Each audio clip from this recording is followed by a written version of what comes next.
కృపగల దేవుడు మన ప్రభు అయిన యేసయ్య పరిశుద్ధ నామంలో కూడి వచ్చిన మీ అందరికీ నా హృదయపూర్వకమైన వందనాలు తెలియజేస్తున్నా.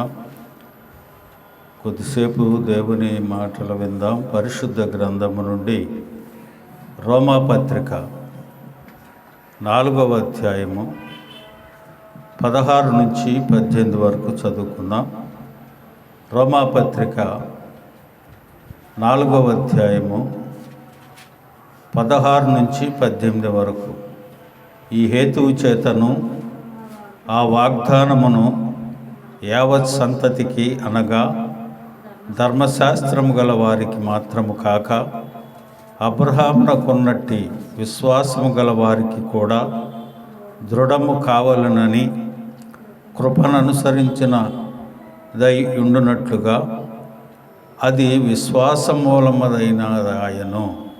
తాను విశ్వసించిన దేవుని ఎదుట అనగా మృతులను సజీవులనుగా చేయువాడును లేని వాటిని ఉన్నట్టుగానే పిలిచినవాడైన దేవుని ఎదుట అతడు మనకందరికీ తండ్రి అయి ఉన్నాడు. ఇందును గూర్చి నిన్ను అనేక జనములకు తండ్రినిగా నియమించితిని అని వ్రాయబడి ఉన్నది. నీ సంతానము ఇలాగుండినని చెప్పిన దానిని బట్టి తన అనేక జనములకు తండ్రి అగునట్లుగా నిరీక్షణకు ఆధారము లేనప్పుడు అతడు నిరీక్షణ కలిగి నమ్మాను. ప్రార్థన చేసుకుందాం. ప్రభువా, నీ వందనాలు నాయనా. ఈ చదవబడిన లేఖన భాగం నీ బిడ్డలకి వివరించే జ్ఞానము నాకు లేదు బాబు.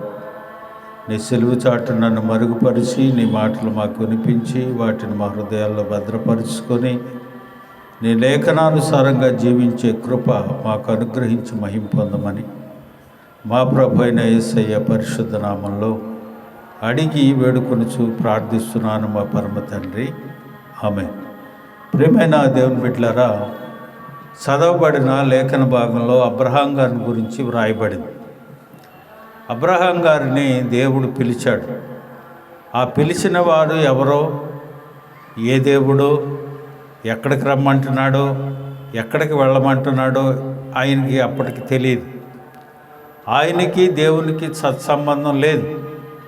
లేనప్పుడు దేవుడు పిలిచాడు. ఏమని పిలిచాడు? అబ్బాయి, నీవు నీ దేశాన్ని, నీ బంధువులను, మొత్తాన్ని, సమస్తాన్ని విడిచిపెట్టి నేను నీకు చూపించబోయే దేశానికి రమ్మన్నాడు. వెళ్ళటానికి ఇతనికి ఆధారం ఏమి లేదు. అందుకనే ఇప్పుడు చివరి వచనం మనం చదువుకున్నప్పుడు తండ్రి అగును అనేక జనములకు తండ్రి అగునట్లు నిరీక్షణకు ఆధారము లేనప్పుడు అతడు నిరీక్షణ కలిగి నమ్మెను అనుంది. హల్లెలూయా. నిరీక్షణకు ఆధారం లేదు. దేనికోసమైతే అతను నిరీక్షిస్తూ ఉన్నాడో ఆ నిరీక్షణకు ఒక ఆధారం లేనప్పుడే దేవుణ్ణి నమ్మాను. అందుకనే వాక్యం అంటా ఉంది కదా, అబ్రహాము దేవుని నమ్మాను, అది అతనికి నీతిగా ఎంచబడెను అని. ఆధారం లేనప్పుడు, ఎక్కడికి వెళ్ళాలో తెలియనప్పుడు, పిలిచిన వాడెవడో తెలియనప్పుడు ఆ వాక్కును బట్టి, ఆయన పిలుపును బట్టి సమస్తాన్ని విడిచి ఆయన బయలుదేరి వెళ్ళినట్లుగా మనం చూస్తాం.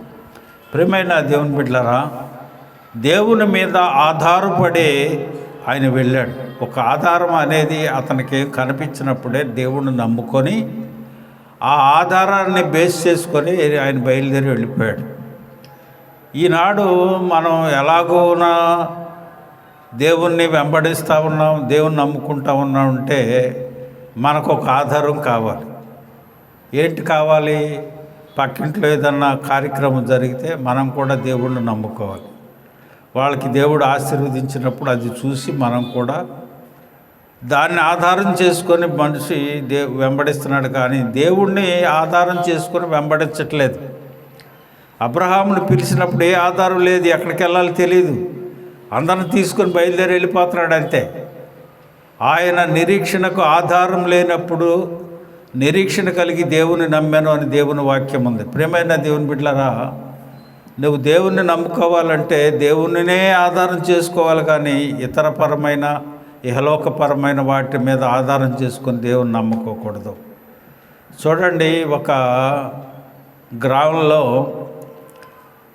ఒక తండ్రి ఒక్కగానొక్క కొడుకును చదివిస్తూ ఉన్నాడు. ఆ ఇంజనీరింగ్ కాలేజీ ప్రిన్సిపాల్ ఈ తండ్రికి బాగా పరిచయం. బాబు ఏం చదువుతున్నాడు రా మీ అబ్బాయి అని అంటే, అయ్యా ఇంటర్ చదువుతున్నాడు, బాగా చదివించు, మా కాలేజీలో సీట్ ఇస్తానని చెప్పాడు. ఆయన ఏం చేశాడు, కుర్రాడికి చెప్పి, బాబు పలానా ఆయన ప్రిన్సిపాల్ గారు మా ఫ్రెండే కదా, అతను మీ అబ్బాయి ఏం చేస్తున్నాడు అని అడిగితే ఇలా చెప్పాను రా, నువ్వు బాగా చదువుకో, పాస్ అయిన తర్వాత ఆయన సీట్ ఇస్తానన్నాడని చెప్పాడు. ఈయన ఏం చెప్పాడు, చక్కగా బాగా చదువుకున్నాడు, మంచి మార్కులతో పాస్ అయ్యాడు. అయిన తర్వాత ఈ కుర్రోడ్ని తీసుకుని తండ్రి ప్రిన్సిపాల్ గారి దగ్గరికి వెళ్ళాడు. వెళితే ఆయన అన్నాడు, అయ్యయ్యో సీట్లన్నీ అయిపోయినాయి, ఇవ్వటానికి అవకాశం లేదన్నాడు. మాట ఇచ్చింది ఆయనే, ఆ మాట మీద వీళ్ళు ఆధారపడుకున్నారు. వెళ్ళిన తర్వాత వచ్చిన తండ్రి ఏం చేశాడంటే కుమారుని బలపరుచున్నాడు. అయ్యా దేవుడు నీ కొరకేదో దాచి ఉంచాడేమో, ఈ సీటు నీకు ఇవ్వలేదు అనగా బాధపడబాకు, కన్నీటితో ప్రార్థన చేసుకో, ప్రభువు నీకేమిస్తాడో దాన్నే నువ్వు చేద్దు కానీ అని చెప్పాడు. ఇద్దరు కలిసి తల్లిదండ్రులు తల్లి కలిసి ప్రార్థన చేసుకున్నారు. ప్రభు అన్నాడు, అయ్యా నీ బిడ్డను నేను విడువని ఎడబాయను, ఉన్నతమైన స్థానాన్ని నీ కుమారుడికి నేను అనుగ్రహిస్తున్నాను. అదే అని వీళ్ళు అనుకున్నదేంటి, మనకి ఇంజనీరింగ్ చదువుకుంటేనే మంచి ఉన్నతమైన స్థానం వస్తుందని వీళ్ళు అనుకున్నారు. కానీ దేవుడు ఏమంటున్నాడు, నేను నీ బిడ్డకి మంచి ఉన్నతమైన స్థానం ఇస్తాను, మేము దిగులు పడక అన్నాడు. వీళ్ళంతా కుటుంబం అంతా కలిసి ప్రభు మీద ఆధారపడి ప్రార్థన చేసుకున్నారు. ప్రభు ఏమో వాగ్దానం చేశాడు, నీ బిడ్డను నేను ఉన్నతమైన స్థానంలో ఉంచుతాను, భయపడకని చెప్పాడు. ఇతను డిగ్రీలో జాయిన్ అయ్యాడు. డిగ్రీ పాస్ అయిన తర్వాత మంచి ఉన్నతమైన కంపెనీలో ఇతనికి ఉద్యోగం వచ్చింది. ఉద్యోగం వస్తే ఇంజనీరింగ్ చదివితే మనం ఇంజనీరింగ్కి వెళితే కంపేర్ చేసుకుంటే ఆ ఇంజనీరింగ్లో వచ్చే జీతం కంటే ఇతను చేసే ఉద్యోగం డబల్ రెట్టు జీతం వచ్చింది. అంటే రెట్టింపైన మేలు ఇతనికి దాచి ఉంచాడు కదా, హల్లెలూయా. అందుకని వాక్యం అంటుంది, ఆయన దాచి ఉంచిన మేలు ఎంతో గొప్పది. మనం దిగులు చెందాల్సిన పని లేదు, ఎవరి మీదో మనుషుల మీద ఆధారపడవలసిన పని లేదు. ఎప్పుడైతే నువ్వు ప్రభువు మీద ఆధారపడతావో నువ్వు అనుకున్న దానికంటే ఉన్నతమైన స్థానం ప్రభువు నీకు దాచి ఉండొచ్చు. కాబట్టి మనం దిగులు చెందాల్సిన పని లేదు. మనం ఎవరి మీద ఆధారపడాలి? అబ్రహాం గారు దేని మీద ఆధారపడ్డాడు? ప్రభువు మీద ఆధారపడ్డాడు, ఆయన నమ్మాడు. కనుకనే అన్ని విషయములలో అబ్రహాము ఆశీర్వదించబడినని దేవుని వాక్యం ఉంటుంది. హల్లెలూయా. ఎవరైతే ప్రతి విషయము మీద ప్రభు మీద ఆధారపడతారో వారు ఉన్నతమైన మేలు పొందుకుంటారు. వారు దేవుడు దాచి ఉంచిన మేలు వారు పొందుకుంటారు. అలాగనే చూడండి, ఒక 7 విషయాలు చెప్పి దేవుని వాక్యాన్ని నేను ముగిస్తాను. మనం దేని మీద ఆధారపడి ఉంటే ప్రభు 2 అంతల మేలు మనకు అనుగ్రహిస్తాడు. మొదటగా మనం చూసినట్లయితే యోబు గ్రంథం 4వ అధ్యాయం 6వ వచనంలో ఒక చక్కని మాట ఉంది. అక్కడ నీ భక్తి నీకు ధైర్యము పుట్టించదా, నీ యథార్థ ప్రవర్తన నీకు ఆధారము కాదా అని అంటాడు. హల్లెలూయా. ఏంటంటే ఆధారం? నీ భక్తి నీకు ధైర్యం పుట్టించాలి, నీ యథార్థ ప్రవర్తన నీకు ఆధారం కావాలి. ప్రియమైన దేవుని బిడ్డలారా, యథార్థంగా ప్రవర్తించడానికి ఆయన ఏ మేలు చేయక మానడు. హల్లెలూయా. నువ్వు మేలులు పొందాలి అని అంటే యథార్థ ప్రవర్తన చాలా ముఖ్యం. నీ భక్తి నీకు ధైర్యం పుట్టించాలి, నీ యథార్థ ప్రవర్తన నీకు ఆధారం కావాలి. అప్పుడు ఆయన దాచి ఉంచిన మేలు మనం పొందుకుంటామని యోబు గ్రంథంలో దేవుడు మాట్లాడుతూ ఉన్నాడు. రెండవదిగా మనం చూసినట్లయితే యోబు గ్రంథమే 24వ అధ్యాయము 23వ వచనం మనం చూసినట్లయితే, ఆయన వారికి అభయమును దయచేయును కనుక వారు ఆధారమునందుదురు, ఆయన వారి మార్గముల మీద దృష్టి ఉంచును. హల్లెలూయా. హల్లెలూయా చెప్పండి, హల్లెలూయా. ప్రియమైన దేవుని బిడ్డలారా, ఏంటంట? ఆయన వారికి అభయమును దయచేయును. అభయం అంటే నేను నీకు ఇది ఇస్తా, నువ్వు అడిగింది నేను ఇచ్చి నెరవేరుస్తా అనే అభయం దేవుడు నీకు ఇస్తాడు. దేవుని సన్నిధిలో నువ్వు ఎప్పుడైతే ప్రార్థించడం మొదలు పెడతావో అప్పుడు దేవుడు నీకు అభయం ఇచ్చాడు కనుక అభయమును దయచేయను కనుక వారు ఆధారమునుంది, ఆ అభయం ద్వారా ఆధారమునందుదురు. ఆయన వారి మార్గముల మీద ఏం ఉంచుతాడంట? దృష్టి ఉంచుతాడు. హల్లెలూయా. ప్రియమైన దేవుని బిడ్డలారా, చూడండి, ఎవరి మీద నువ్వు ఆధారపడటానికి వీల్లేదు. నీ బిడ్డలకి నేర్పవలసింది ఇదే. నువ్వు ఇతరుల మీద ఆధారపడబాకు. నా రూమ్లో నా ఫ్రెండ్ చక్కగా చదువుద్ది, దాని ద్వారా నేను జ్ఞానాన్ని పొందుకుంటాను, దాని ద్వారా నేను ఇంకా మంచిగా పరీక్షలో పార్టిసిపేట్ చేస్తానని అనుకోవటానికి వీలేదు. నువ్వు ఆధారపడవలసింది ప్రభు మీద. నీ జ్ఞానం ఇవ్వవలసింది ప్రభు, నిన్ను పైకి లేవనెత్తవలసింది ప్రభు, నీకు మేలు దయచేయవలసింది ప్రభు, నీ మీద దృష్టి ఉంచవలసింది ప్రభు. తల్లిదండ్రులు కాదు, స్నేహితులు కాదు, బంధువులు కాదు, ఎవరు కాదు. కనుక ప్రియమైన దేవుని బిడ్డలారా, దేవుడు నీకు అభయం ఇస్తాను, నీకు ఆధారం అది అవుతుంది, నేను కనుదృష్టి నీపై ఉంచుతాను అని అంటా ఉన్నాడు. ప్రియమైన దేవుని బిడ్డలారా, ఈ దినం ప్రభు మనకి ఆధారం కావాలి. మూడవదిగా మనం చూసినట్లయితే చూడండి, కీర్తనకారుడు కీర్తన గ్రంథం 3వ కీర్తన 5వ వచనంలో, యెహోవా నాకు ఆధారము కావున నేను పండుకొని నిద్రపోయి మేలుకొందును. ఎవరంట ఆధారం? ఈయనకి దేవుడే నాకు ఆధారం. ధైర్యంగానే పడుకుంటా, చక్కగానే మేలుకుంటాను, అంత ధైర్యంగా మనం చెప్పగలగాలి. యెహోవా నాకు ఆధారం కావున నేను పండుకొని నిద్రపోయి మేలుకొందును. చూడండి, చక్కగా దేవుని సన్నిధిలో మంచి నిద్ర రావాలి అని అంటే దేవుడే నీకు ఆధారం కావాలి.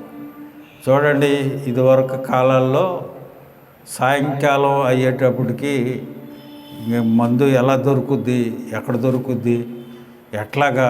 ఈరోజు మందు తాగేవాడికి ఒక భావన ఏంటంటే, అది లేకపోతే నిద్ర పట్టదు అన్న భావన. అది లేకపోతే మనకి నిద్ర పట్టదు, మనకి నరాలు పనిచేయవు, లేకపోతే మనం సరిగ్గా నడవలేము, లేకపోతే ఆలోచించలేము అనే ఉద్దేశం ఉంటుంది. ఇప్పుడు సిగరెట్ కాల్చే ఉంటాడు, ఏదైనా బాధ వచ్చినా, సంతోషం వచ్చినా, భోజనం చేసినా, టీ తాగిన వెంటనే వాడికి ఏమొస్తుంది, వెంటనే సిగరెట్ తీసేసుకొని కాల్ చేసుకోవాలాడు. అదొక భావన వాడికి, దాన్ని ఆధారం చేసుకుంటాడాడు. ఎందుకని? వీడికి ఆలోచన రావాలంటే సిగరెట్ కావాలి, ఆడికి చక్కగా నిద్ర పట్టాలి, లేకపోతే మంచిగా మాట్లాడాలంటే కొంత మందు పడాలనుకుంటాడు. కానీ దేవుణ్ణి ఆధారం చేసుకున్నవాడు వాటి మీద మనసు ఉంచడు. దేవుణ్ణి ఆధారం చేసుకుని కానీ అతను ఉంటే దాని మీదకి ధ్యాస పోదు.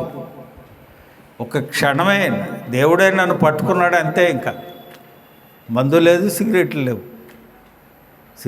పెట్లు తీసుకెళ్ళేవాడు నైట్ డ్యూటీకి వెళ్ళేటప్పుడు పెట్లు బ్యాగ్లో పెట్టుకొని తీసుకెళ్తూ ఉండేవాడు. అలాంటిది ఇప్పుడు అవి మానాలి అని అంటే, వ్యసనం మానాలి అని అంటే కొన్ని వేల రూపాయలు, లక్షల రూపాయలు ఖర్చు పెట్టి ఆ వ్యసనం నుంచి విడుదల చేయాలి, వీళ్ళని బానిస అయిపోయారు అనుకుని లక్షలు ఖర్చు పెట్టినా దాని నుంచి విడుదల పొందలేదు. అదే ప్రభువుని ఆధారం చేసుకుని ఉన్నాడు అనుకోండి, నువ్వు అటు మనసు నువ్వు అటు వెళ్దామనుకున్న పోదు. ఇంకా నిజం, యథార్థం. నేను ఇప్పుడు ఎవరైనా తాగిన వాళ్ళు దగ్గరలో కానీ పక్కన కానీ కూర్చున్నాడు అనుకోండి, కడుపు అంతా తిప్పేసినట్టు అయిపోతుంది. అసలు కూర్చోటానికి ఎంత ఇది అయిపోతామంటే, బాధపడతామంటే ఇంకేం చెప్పలేము. ఇప్పుడు ఏ ట్రావెలింగ్లోనే ఉంటాం, ఏ తాగుబోతాడు ఎక్కుతాడు, లేకపోతే ఎక్కడికైనా వెళ్తాం, ఏ ఇంటికి వెళ్తాం, ప్రార్థన చేయడానికి వెళ్తాం, ఆడొచ్చి ఫుల్గా తాగేసి పట్టుకొని ప్రార్థన చేయమంటాడు. ఈ వాసనకే ప్రార్థన చేయాలా, లేకపోతే ఇంట్లో పరిస్థితులను బట్టి ప్రార్థన చేయాలో తెలియదు. ప్రియమైన దేవుని బిడ్డలారా, ఎప్పుడైతే ప్రభువుని బట్టి దాన్ని నేను అనుభవించాను కాబట్టి చెప్తున్నా. సాయంకాలం అది లేకపోతే మనకు ఉండలేము. కొన్ని సందర్భాలలో చేతికున్న వాచ్ కూడా తాకట్టు పెట్టేసుకుని తాగిన రోజులు ఉన్నాయి. సైకిల్ తీసుకెళ్ళి తాకట్టు పెట్టుకున్న తాగిన రోజులు ఉన్నాయి. ఆ వ్యసనాన్ని నుంచి విడుదల పొందాలంటే ప్రభువుని ఆధారం చేసుకుంటేనే జరుగుద్ది, కానీ మనకు మనం ఆధారం చేసుకుంటే రాదు. నేను పెద్ద ప్రార్థనా పరురాలే, నేను ప్రార్థన చేస్తే ప్రభు కార్యం చేస్తాడనుకుంటా. ప్రభువు అతనికి ఆధారం కావాలని అంటే దేవుని వాక్యం ఏం చెప్తుంది? ఏం చెప్తుంది చెప్పండి? ఏం చెప్పాను నేను? పేతురు గారు రాశారు, మొదటి పేతురు పత్రిక 3వ అధ్యాయం, భర్తలారా భార్యలారా మీ భర్తలకు లోబడి ఉండండి. వారికి వాక్యం లేకుండా వాడిని రాబట్టాలంటే భయముతో కూడిన నీ పవిత్ర ప్రవర్తనను బట్టి. అర్థమైందా? ఇప్పుడు ఏమన్నాడు అక్కడ రాసిన మనం చదువుకున్న వాక్య భాగంలో, నీ యథార్థ ప్రవర్తన నీకు ఆధారం అవుతుంది అన్నాడు కదా. వాడి రక్షణకు ఆధారం ఏంటి? నీ పవిత్ర ప్రవర్తన. కానీ 90% రక్షణ పొందిన వారు కూడా వెనక్కి తిరిగి వెళ్ళటానికి గల కారణాలు ఇవే. ప్రార్థనకు వస్తారు కానీ యథార్థతను కలిగి, ఎదటవాడు ఎంత బాధపడుతున్నాడో, ఎదటవారు ఎంత మనస్తాపానికి గురైపోయారో ఆలోచించరు. మేమే పెద్ద భక్తిపరులము, మాకంటే భక్తిపరులు లేరు, నేనే నీతిమంతురాలు, నేనే నీతిమంతుడిని, ఎదటవాడు పాపి. ఎవడో నీతిమంతుడు లేడు ఇక్కడ, యేసుప్రభు ఒక్కడు తప్ప. దేవునిలో రక్షణ పొందావు. ఆయన అంటాడు దినదినము, అపోస్తలుడైన పౌలు అంటాడు, దినదినము నేను రక్షించబడాలి నేను అని అంటుంటాడు. దినదినము ప్రభు సన్నిధిలో మనం ఈ పాపలోకంలో, ఈ లోకాధికారి చేతిలో మనం ఉన్నాం. పరిపాలకుడు వాడు, యేసయ్య కాదు ఇప్పుడు మనల్ని పరిపాలించేది, లోకనాథుడైన వాడు. లోకనాథుడు అంటే ఎవడో? సాతానుడు. ఆడి చేతిలో ఉన్నాం. ఎప్పుడు ఏ దుష్టుడు ఏ రూపంలో మనల్ని శోధిస్తాడో తెలియదు. కనుకనే తన రక్షణ పొందాలి అని అంటే దానికి ఎవరు కారణం కావాలి? ఇంట్లో యజమానురాలు. నీ పవిత్ర ప్రవర్తన అని గుర్తుంది. చాలాసార్లు నేను మీకు చెప్తా ఉన్నానా? చాలాసార్లు చెప్తున్నాను, చాలాసార్లు చెప్పాను. ఇప్పుడు ఇద్దరు భార్యాభర్తలు, ఒక భర్త ఏమో ఉద్యోగం చేసుకుంటూ ఉన్నాడు, భార్య ఏమో ఇంటి దగ్గర ఉంటుంది, మంచి భక్తిపరురాలు. ఆ రోజు ఉపవాసం ఉండి ప్రార్థన చేసుకుంటుంది అమ్మాయి. ఈయనకేమో ప్రమోషన్ వచ్చింది. ఈయనేమో కోడి మాసం తీసుకొచ్చి ఫ్రెండ్స్ని తీసుకొచ్చి ప్రమోషన్ ఇచ్చిన ఆనందంలో ఇంట్లో పార్టీ పెట్టాడు. ఈమెమో ఇంట్లో ఉపవాసం ఉండి అన్నం ఈ టేబుల్ మీద పెట్టి వస్తాడు వచ్చి తింటాడులే అని పెట్టుకొని కూర్చుంది. ఈలోపు వాళ్ళు వచ్చారు. వచ్చి మాసం ఇచ్చి, అమ్మ ఈరోజు మా ఫ్రెండ్స్కి అందరికీ పార్టీ చేస్తున్నాను నేను, ఇదిగో ఈ చికెను ఫ్రై చేసి తీసుకురా, మేము మందులో నంచుకుంటాం అన్నారు. మనమైతే ఏమంటాం? మనమేమంటాం? వచ్చినోడా, నేను ఎంత భక్తిగా ప్రార్థన చేసుకుంటే నాశనం అయిపోతారా, పాడైపోతారా, నరకంలోకి వెళ్తారా, నన్ను పట్టుకొని ఈరోజు నేను ఉపవాసం ఉంటే చేయమంటావా అని అంటాం. కానీ ఆ తల్లి ఏం చేసిందంటే, అది తీసుకొచ్చి చక్కగా తీసుకెళ్ళి అంతా ఫ్రై చేసి నూనెలో వేపి తీసుకొచ్చి వాళ్ళు కూర్చున్న టేబుల్ దగ్గర తీసుకొచ్చి పెట్టి, ఇంకేమన్నా కావాలా అని అడిగింది. ఏం లేదమ్మా పర్లేదు అన్నీ సార్ కూర్చోవు కదా అన్నాడు. గోడ పక్కన కూర్చొని గోడ పక్కన ఉండి మోకాళ్ళు వేసి చేతుల పైకెత్తి కన్నీటితో ఏడ్చుకుంటా ప్రార్థన చేస్తాం. ఈ కూర్చున్న వాళ్ళలో ఒకడు ఏంటి అంత ఇదిగా ఏడ్చుకుంటా ప్రార్థన చేస్తుందని లేచి వెళ్ళి అక్కడ చూసేటట్టుకి మోకాళ్ళు వేసి కన్నీటితో ప్రార్థన చేసుకుంటాం. ప్రార్థన అయిపోయిన తర్వాత సిస్టర్ లేపి అమ్మాయిని లేపి, అమ్మా మేము వచ్చినందుకు నీకేమన్నా బాధగా ఉందా? ఎందుకు అంత కన్నీటితో ప్రార్థన చేస్తున్నావు? అంత కన్నీటితో ప్రభువుని వేడుకుంటున్నావు? ఏం బాధ వచ్చింది నీకు? హ్యాపీగా నీ భర్తకి ప్రమోషన్ వచ్చింది, ఇంకా మంచి ఉన్నతమైన స్థానం వచ్చింది, బాగానే ఉన్నాడుగా, నీకేంటంటే అయ్యా నేను రక్షణ పొందాను, ప్రభువులో నేను ఉన్నాను, నేను చనిపోతే పరలోకం వెళ్తాను గ్యారెంటీ నాకు ఉంది. నాలో సగభాగమైన నా భర్త ఇలా పాడైపోతుంటే నీకు బాధ కదండి? సగం శరీరం కాలిపోయి సగం శరీరం బాగుంటే ఆ మనిషి బాగుంటుందా?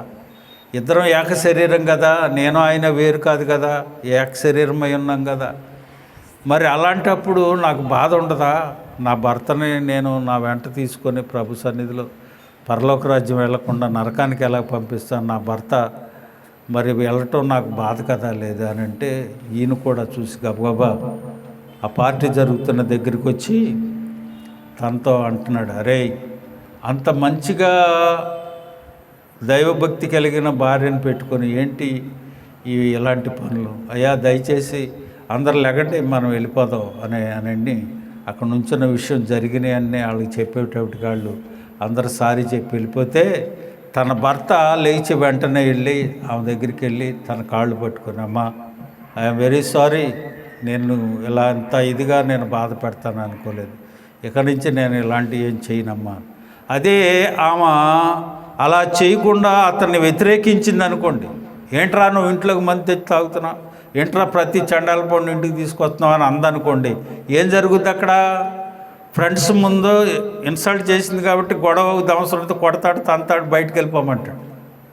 కానీ ఎంత సుబుద్ధి కలిగి ప్రవర్తించిందో చూడండి. ప్రవర్తించినప్పుడు ఏమైంది? తన మార్పుకు కారణమైంది. అందుకనే అపోస్తులు చెప్తారు, నీ భయముతో కూడిన నీ పవిత్ర ప్రవర్తనను బట్టి అతనికి వాక్యం తెలియకుండా, ప్రార్థనకు రాకుండా, ఏం తెలియకుండా అతను రాబట్టవచ్చు అని వాక్యం అంటా ఉంది. ప్రియమైన దేవుని బిడ్డలారా, నువ్వు ప్రభువుని ఆధారం చేసుకొని ఏ పని చేస్తావో నా ప్రభు తప్పక కార్యాన్ని నెరవేర్చి తీరుతాడు. కానీ మనం ఏం చేస్తూ ఉంటామంటే మూర్ఖతగా నీ సొంత తెలివితేటలను ఉపయోగించుకొని అతని రక్షణకు అడ్డు నువ్వే పడతావు. అతని రక్షణకు అడ్డు నువ్వే, అతను ఏం చేద్దామనుకున్నా నువ్వే అడ్డు అడ్డు అడ్డు. అలాంటి మనకు లేకుండా ప్రభువు మీద ఆధారపడేటట్టుగా మనం చేస్తే, అందుకనే నేను ఏమంటున్నాడు, నీ భక్తి నీకు ధైర్యం పుట్టించాలి, నీ పవిత్ర ప్రవర్తన నీకు ఆధారం కావాలి. అప్పుడు దేవుడు ఆయన దాచి ఉంచిన మేళ్ళు మీకు అనుగ్రహిస్తాడు. చూడండి, తర్వాత అంటాడు కదా 22వ కీర్తన 10వ వచనంలో ఒక చక్కని మాట ఉంది అక్కడ, గర్భవాసినైనది మొదలుకొని నాకు ఆధారము నీవే, నా తల్లి నన్ను కన్నది మొదలుకొని నా దేవుడవు నీవే. హల్లెలూయా. ఇది చెప్పాలండి, ప్రతి దేవుని నమ్ముకున్న వ్యక్తి ఇది చెప్పాలి. నేను గర్భవాసినైనది మొదలుకొని నాకు ఆధారము నీవే, నా తల్లి నన్ను కన్నది మొదలుకొని నా దేవుడవు నీవే.